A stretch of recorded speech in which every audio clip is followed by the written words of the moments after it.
Welcome to Inside Drug Discovery. This video describes a drug that was recently approved by the U.S. Food and Drug Administration. The drug is Forzinity. As always, these drug approval videos emphasize the medicinal chemistry properties of the drug rather than outcomes in patients. Forzinity was approved on September 19, 2025. Forzinity is approved for the improvement in muscle strength in Barth syndrome patients of mass greater than 30 kilograms. The active pharmaceutical ingredient in Forzinity is lamipretide. The drug is administered by subcutaneous injection once per day and in a 40 milligram dose. The sponsor for the NDA is Stealth Biotherapeutics. A link to the prescribing information insert of Forzinity is shown at the bottom of the slide and can be found in the video description. The prescribing information is the main reference for this video. The indication is Barth syndrome. What is Barth syndrome? Barth syndrome is a genetic condition. It is present at birth and mostly observed in males. It is a rare condition with an incidence rate of approximately 1 in every 300,000 births. Patients with Barth syndrome have reduced mitochondrial function with detrimental effects on their cardiovascular, muscular, and immune systems. Barth syndrome patients do have a reduced life expectancy, which is typically attributed to the cardiovascular risks of the condition. How does Forzinity help Barth syndrome patients? The target of Forzinity, or at least the API in Forzinity, is mitochondrial cardiolipin, or CL. This compound is a phospholipid that is almost uniquely found within mitochondria. The genetic defect in Barth syndrome leads to a reduction in functional CL levels. A representation of the structure of cardiolipin is shown to the left. CL is two phospholipids, 2-diacyl, 2 glycerol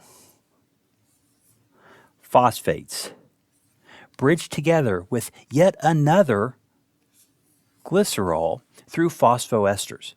If I extend the acyl chains, you can see that the structure of cardiolipin has a definite nonpolar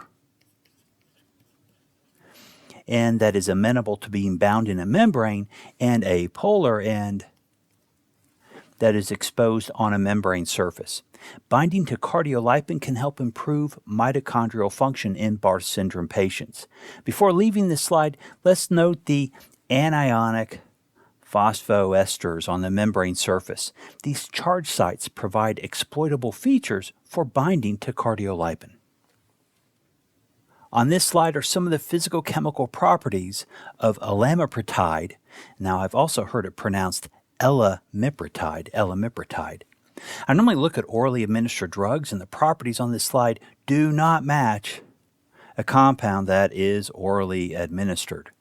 Of course, lamipretide is not orally delivered. It is delivered by subcutaneous injection.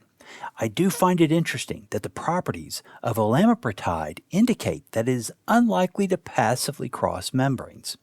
The target, which is cardiolipin, however, is not just intracellular, but also found on the interface of the mitochondrial membrane.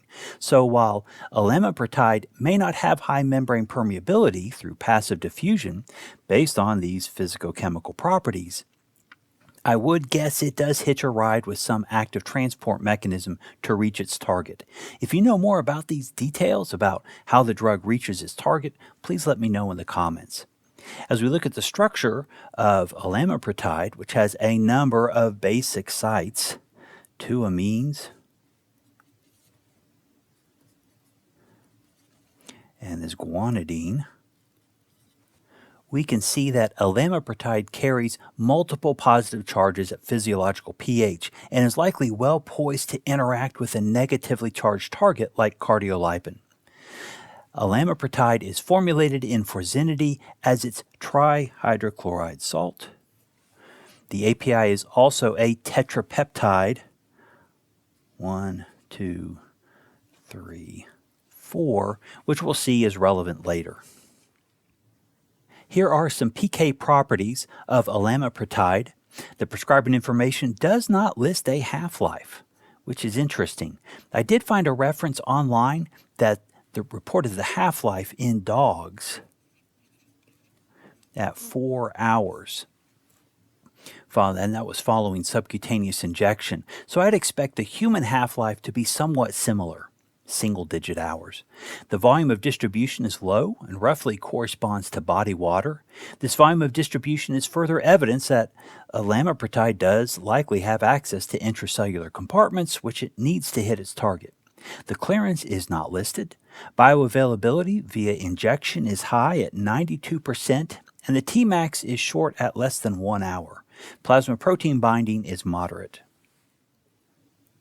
In terms of metabolism and excretion, elamoprotide is not hepatically cleared through either phase 1 or phase 2 reactions. It's apparently broken down by different proteases, perhaps in the plasma. This pathway would be consistent with the tetrapeptide structure of the compound. 2 metabolites are mentioned. M1 is a tripeptide, presumably from cleavage of this amide bond. M2, a dipeptide, would arise from cleaving this bond.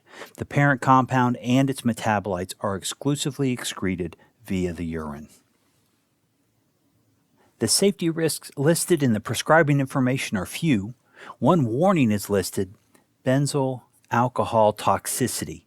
Forzinity is formulated with benzyl alcohol. Newborns are particularly susceptible to toxicity from benzyl alcohol, and this risk likely explains the at least 30 kilogram patient recommendation for the drug. Adverse reactions reported in patients at a greater rate than the placebo group are all related to injection site issues: irritation, redness, itching, etc. That concludes this summary of the approval of the new drug application of Forzinity, which was granted by the U.S. FDA on September 19th of 2025. Forzinity contains elamoprotide and is approved for the treatment of Barth syndrome. Thank you for watching. Please like, subscribe, or leave a comment. Take care.